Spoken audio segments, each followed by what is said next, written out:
बलं तदेव इति या बलं दैवबलं तदेव लक्ष्मीपतिदङ्गिरगं स्मरामि हे कल्याणमस्तु सर्वमङ्गलमङ्गले शिवे सर्वार्थसाधिके शरण्ये त्र्यम्बके गौरी नारायणि नमोस्तुते। मेरे में इतना वेट करती हूँ लेकिन इतना नहीं है। नहीं इसमें बोल दीजिए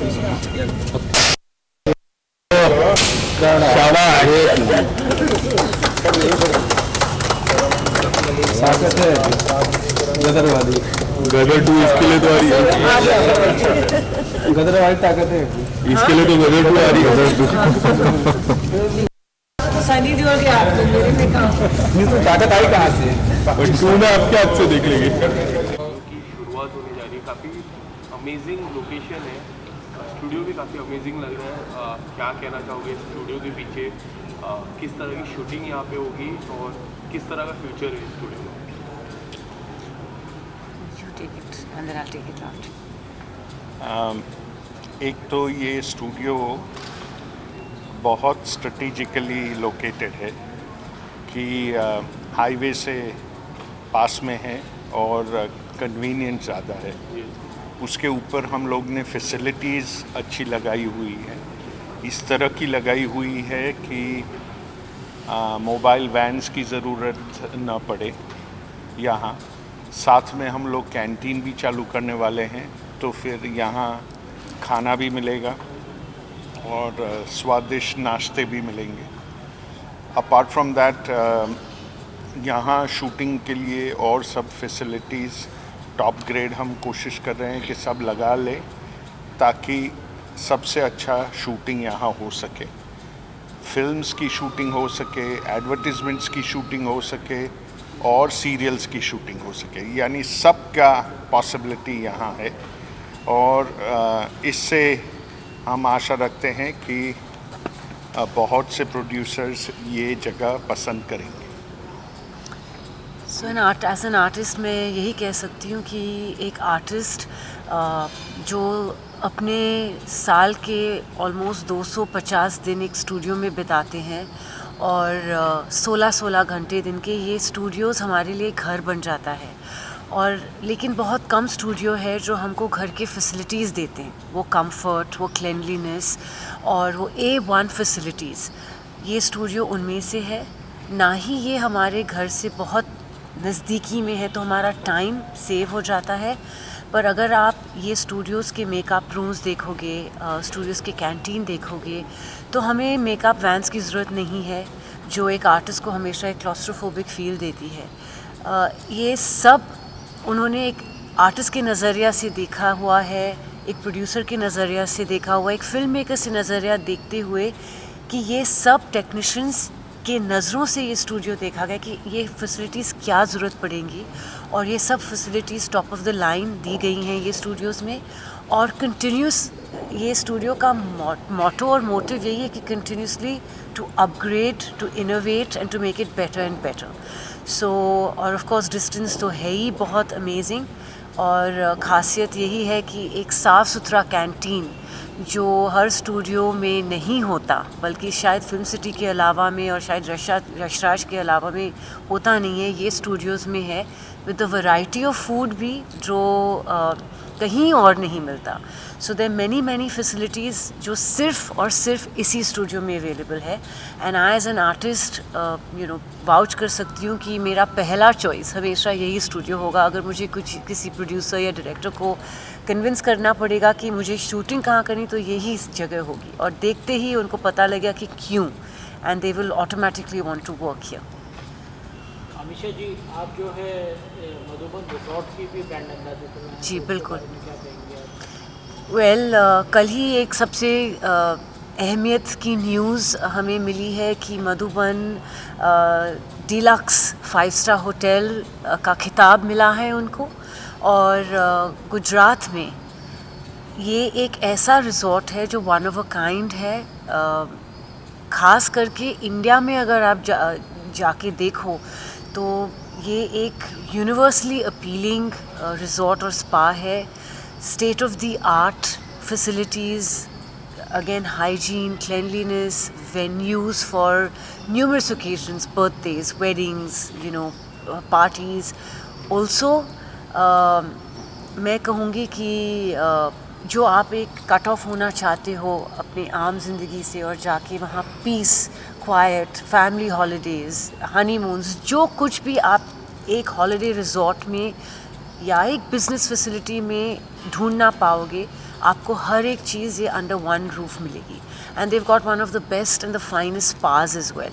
सो हर चीज़ है. And if you see the food menu, it's extensive. यहाँ आपको हर तरह के इंटरनेशनल क्विजीन्स भी मिलेंगे जो स्पाज और रिजॉर्ट्स में मिलते नहीं हैं. So it's a unique, very unique kind of resort and I am very proud to be the brand ambassador for it. Ameesha ji, आप पहले भी स्टूडियोज़ में के फिल्मों के लिए जा रही थी, तो आपको ऐसा कोई स्टूडियो अच्छा लगता था कि जो आपको लगता था कि हाँ ये थोड़ा हॉलीवुड स्टैंडर्ड का है या कुछ ऐसा है? शायद यशराज एक ऐसा स्टूडियो है जो एक हॉलीवुड स्टैंडर्ड का स्टूडियो है. और अभी हमारे उनके साइज़ के हिसाब से नहीं, लेकिन फैसिलिटीज़ में हर चीज़ यहाँ मिलेगी आपको. क्या गदर 2 की शूटिंग यहाँ पर हो पाएगी? बिल्कुल हो पाएगी, क्यों नहीं. और ये स्टूडियो हमारे लिए बहुत लकी भी होगा और काश यहाँ हम शूटिंग करें. और अभी आज खुला हुआ है तो मैं अनिल शर्मा जी को ज़रूर बताऊंगी. ऑब्वियसली फर्स्ट उनको ही बताऊंगी. और ये स्टूडियो हमारे लिए गदर 2 के लिए लकी ही महसूस होगा और लकी ही प्रूव होगा. अमीषा जी, बीइंग अ स्टार, मतलब आप स्टूडियो में क्या क्या फैसिलिटीज़ दिखती हैं और आप कितना, मतलब कि आपको लगता है कि आपके घर के करीब होना चाहिए, ऐसा कुछ है? जैसे मैंने कहा ना, एक आर्टिस्ट के लिए जो 260 to 270 डेज़ एक स्टूडियो में बिताते हैं and 16 to 17 hours, and not only artist, हर टेक्नीशियन अपना घर छोड़ के इतने, there is no job that requires so many hours away from your house. तो हर टेक्नीशियन के लिए, हर इंसान के लिए जो 200-300 लोग जुड़े होते हैं एक शूट को लेकर, उनके लिए एक ऐसा माहौल क्रिएट करना जहां वो खुश रहे और खुशी से काम कर सके इज़ वाइटल. एंड ये स्टूडियो वो सुकून, वो चैन, वो साफ़ सफाई, वो फैसिलिटीज़, हर एक चीज़ उन्होंने नज़र रख के बनाया हुआ है. And I think that's the USP of the studio. It feels like a home away from home. What better can you ask for? I feel I'm coming not to work but to pleasure, sir, Amisha ji first choice थे और आपकी bonding Amisha जी के बारे में क्या कहना चाहोगे, उसके बारे में कुछ बता? अमीषा जी हमारे फैमिली के बहुत नज़दीक है. वो हमारी फैमिली फ्रेंड है और हमारे रिलेशंस बहुत सालों से हैं. सो अमीषा जी की हमने बहुत इनपुट्स लिए थे ये स्टूडियो करते वक्त, बिकॉज़ उनको काफ़ी एक्सपीरियंस है फिल्म लाइन में, इतने सालों से है इसके कारण. और वो इनपुट्स लेके हम लोग ने ये इम्प्रूवमेंट्स भी बहुत किए ताकि हम लोग हो सके उतना सबसे बेस्ट फैसिलिटी हम दे सकें. अमीषा जी, गदर 2 आने वाली है, हमें पता है आप काफ़ी एक्साइटेड है. इंस्टाग्राम प्रोफाइल भी आपने रख दिया है गदर 2 का. किस तरह की तैयारी शुरू है गदर 2 के लिए और कब तक गदर 2 रिलीज़ होने वाली है? वेल, गदर 2 अगले साल के फर्स्ट हाफ में, फर्स्ट 3-4 मंथ्स में रिलीज़ होगी. और हिंदुस्तान की सबसे बड़ी हिट फिल्म, आइकॉनिक फिल्म को एक पार्ट 2 मिल रहा है. तो खुशी के अलावा और क्या कह सकती हूँ मैं. जैसे मैं हमेशा कहती हूँ कि आइकॉनिक फिल्म्स बहुत कम बनते हैं, इन अ डेकेड में be once if you are lucky. और एक हिस्सा बनना बहुत बड़ी बात है आर्टिस्ट के लिए. लेकिन एक पार्ट 2 बनना, ये हिंदुस्तान की किसी आइकॉनिक फिल्म के साथ नहीं हुआ है, हॉलीवुड में भी नहीं हुआ था. सिर्फ अभी जाके टॉम क्रूज़ की मैवरिक, टॉप गन को पार्ट 2 मिली, जहां उन्होंने सेम कैरेक्टर्स को लेके स्टोरी फॉरवर्ड की है. पार्ट 1, पार्ट 2, पार्ट 3, पार्ट 4 काफ़ी फिल्मों की मिलते हैं, लेकिन सेम फैमिलीज़ को लेके, सेम कैरेक्टर्स को लेके, सेम पल्स को लेके कहीं कहानियाँ आगे नहीं बढ़ती. आप हाउसफुल वगैरह जैसे फिल्में देखो तो वो बनती रहती हैं, लेकिन जैसे हालांकि में रिलीज़ हुई भूल भुलैया, स्टार का स्टोरी, हर चीज़ चेंज हो गई थी. लेकिन एक ऐतिहासिक स्टुपेंडस आइकॉनिक हिट को लेके एक तो दोनों पार्ट का हिस्सा बन के सेम किरदार निभाना, सकीना का किरदार, तारा सिंह का किरदार जो हर हिंदुस्तानी के मन में एक जगह बना चुकी है, ये मैं खुशनसीबी समझती हूँ कि मुझे मौका दोबारा मिला है। और ये कहानी एक इंडिया पाकिस्तान को लेके फिर से पीरियड बैकड्रॉप है, बेस्ड इन 1971, और वही खूबसूरत मोमेंट्स जो गदर 1 में थे, गाने, एक्शन, डायलॉग्स, हर चीज़ जिसने गदर 1 को हिंदुस्तान की सबसे बड़ी हिट बनाई थी, गदर 2 को हम वही इमोशन लेके आगे बढ़ा रहे। तो हाँ, मैं जानती हूँ कि ऑडियंस भी उत्साह से ठहर रही है और हमने भी पूरी मेहनत की है। तो आई होप कि ऑडियंस हमें और उतना ही प्यार दे और भगवान उतना ही आशीर्वाद दे, बस यही हम चाह सकते हैं। अमीषा जी, ऑडियंस की बात की जाए तो मतलब जब गदर 1 बनी थी और गदर 2 में काफ़ी डिफरेंसेस आ गए, कितने साल पुरानी बात हो गई है, और मतलब कि कोविड के बाद ऑडियंस का टेस्ट भी चेंज हो गया जी। तो आपको लगता है कहीं ना कहीं मतलब कि लोग जो है तो मतलब कि आप जैसे बोल रही हैं कि एक मतलब रीमेक टाइप का है, रीमेक नहीं, स्टोरी फॉरवर्ड रीमेक उसे बोलते कि जो फिर से बनाए जाए। फॉरवर्ड हुई है, जी। तो मतलब आपको लग रहा है कि लोग उतने इंटरेस्ट से देख पाएंगे जैसे पार्ट 1 को देखा था? जहाँ भी मैं जा रही हूँ मुझे महसूस तो यही हो रहा है, बाकी भगवान की दुआ और ऑडियंस का प्यार। We can only wish for the best. Ameesha ji, इसके अलावा हम बात करें जो समय है, समय काफ़ी बदला है, OTT के तरफ लोगों का रुख बदला है, तो क्या ये मूवी भी OTT होगी या सिनेमा घरों में आएगी? नहीं, देखो कई फिल्म होते हैं जो OTT पे आके आप देख के पसंद करना चाहोगे, और कई फिल्में ऐसी होती है जो 70 mm एक्सपीरियंस के लिए ही बनी जाती है।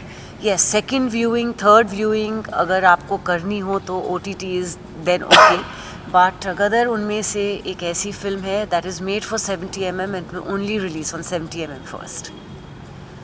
अमीषा जी, अमरीश पुरी के कैरेक्टर को कितना मिस करेंगी आप पर्सनली, और जो है मतलब उनके कैरेक्टर जो है कौन है जो उनकी कमी पूरी कर रहा है? वेल, मैं सकीना हूँ। सकीना अमरीश पुरी जी की बेटी थी, तो हालांकि मैंने उनको बहुत मिस किया, हम सबने सेट पे उनको बहुत मिस किया। उनकी थोड़ी सी झलक तो है फिल्म में, मैं ज़्यादा कुछ बताऊंगी नहीं, लेकिन ये उनके इमोशन को लेके कहानी आगे बढ़ती है, तो आपको कभी महसूस नहीं होगा कि अमरीश पुरी जी इमोशनली मिसिंग है आपके लिए फिल्म में। फिज़िकली तो अनफॉर्चुनेटली हम ला नहीं सकते क्योंकि वो इस दुनिया में है नहीं। सिमिलरली जो विवेक शौक थे जिन्होंने दरमियान सिंह का रोल किया था, जिन्होंने लोगों ने इतना प्यार दिया, तो अनफॉर्चुनेटली हम लोग ने बहुत मिस किया सेट पे। दे वर वाइटल कैरेक्टर्स और फिल्म को बहुत ऐड किया था, पर आई होप कि जो भी उनकी जगह में आ रहे हैं वो ऑडियंस को उतना ही अच्छे से खींच ले अपनी तरफ, और ऑडियंस उतना ही प्यार दे उनको। अमीषा जी, इसके अलावा सोशल मीडिया पे किस तरह के आपको रिस्पॉन्स मिले? क्योंकि जब हम फिल्मों की बात करें, फिल्मों से ज़्यादा पहले सोशल मीडिया पे काफ़ी चर्चा हो जाती है कोई भी मूवी के बारे में जी। और अभी तो हाल फिलहाल में काफ़ी ज़्यादा चर्चा होती है, जो भी मूवी आती है, अभी ब्रह्मास्त्र आने वाली है कुछ ही दिनों में, उसकी चर्चा काफ़ी हो रही है, उसके पहले लाल सिंह चड्ढा की चर्चा काफ़ी हो रही है, और जो नया ट्रेंड चालू हुआ है जो बॉलीवुड के रुख हो रहा है, जो बॉयकॉट बॉलीवुड के बारे में जो चर्चा होती है, जो भी बॉयकॉट लग जाता है, इस तरह से किस तरह से आप देखते हो इस सारे ट्रेंड्स को? और मुझे देख के बहुत दुख होता है, क्योंकि बॉयकॉट बॉलीवुड जो होता है, आप एक एक्टर को लेके इतना खुन्नस निकालते हैं ऑडियंस, लेकिन आप ये नहीं सोचते कि एक फिल्म के पीछे कितने लोगों की मेहनत और कितने घर चलते हैं। एक फिल्म से 3000 घर जुटते हैं। आप हर एक टेक्नीशियन से लेके प्री प्रोडक्शन से लेके पोस्ट प्रोडक्शन और रिलीज़ तक इतने सारे अमीर गरीब घर जुड़े हुए थे, जिनकी डेली आमदनी, जिनका रोटी रोज़ा एक फ़िल्म है। थिएटर के लोग हो, थिएटर पे अगर ऑडियंस जाएगी तो एक टिकट काउंटर वाला का जॉब से लेके एक समोसा वाला जो अपना घर चलाने के लिए एक छोटी सी 20 रुपए का समोसा आपको बेच रहा है, हर एक का घर चलता है। तो I think that I can only hope and pray कि ये ट्रेंड ख़त्म हो, क्योंकि बहुत लोगों की आमदनी इस पे चलती है। Thank you. Yes,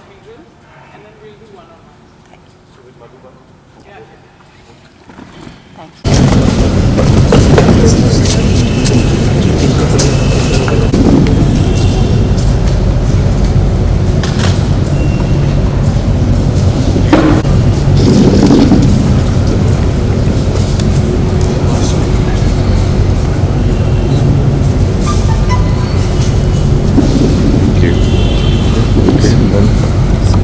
thank you. वैसे सोलो करते हैं आपको? नेक्स्ट साथ चलिए ओके।